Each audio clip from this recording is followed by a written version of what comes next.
Hi, as you probably know by now, ApertureDB is a database we purpose-built for machine learning on text and multimodal data. With ApertureDB, you get a scalable vector database combined with an advanced in-memory graph database for graph filtering, easy dataset preparation capabilities, and integrations to work seamlessly with your machine learning pipeline. Now, it's essential to do hands-on evaluation before investing in something as fundamental as a database. You can try our preloaded data sets. Head over to our website and you can choose from the options you have.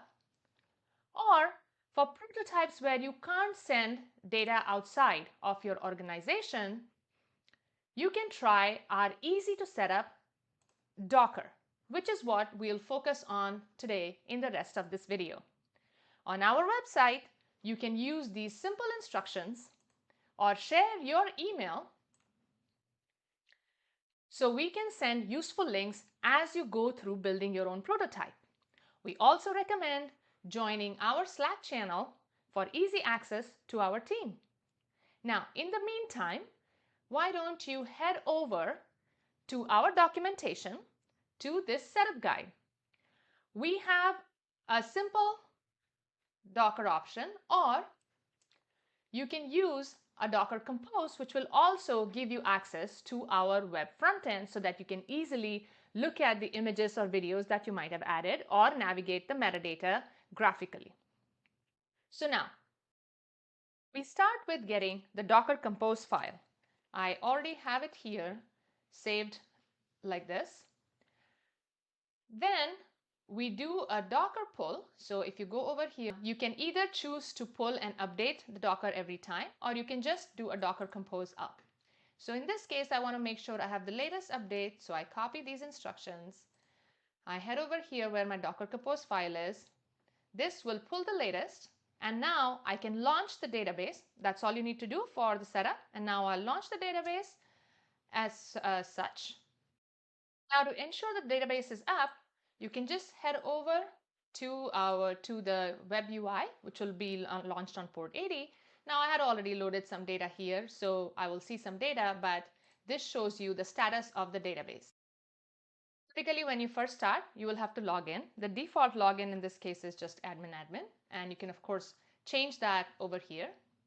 But this will show you the status of the database. To connect with the data either from the command line or from your Jupyter notebook, you will need our Python SDK client. The instructions are on our documentation.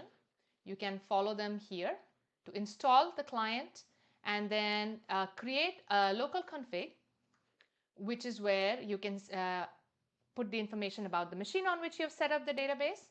So here I already have the client installed. So I am just going to make sure it's upgraded, it's up to date. This will pull from the latest pip package and it'll get my Python client. So if I now do where the Python client in ApertureDB comes with a command line tool called ADB, ADB config ls should give me the list of the configurations that my machines are installed on, that my database is installed on. And local is here, the one that I just set up. You can follow the instructions here to create your own configuration, and you can take a look at the database summary by using this command here.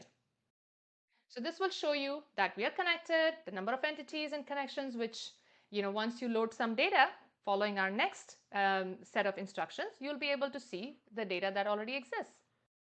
So now you are all set up. You can check out a getting started example on our page here, or get in touch with us to ask us any questions. We invite you to join our Slack channel to ask us more questions as you try out your own examples. Thank you.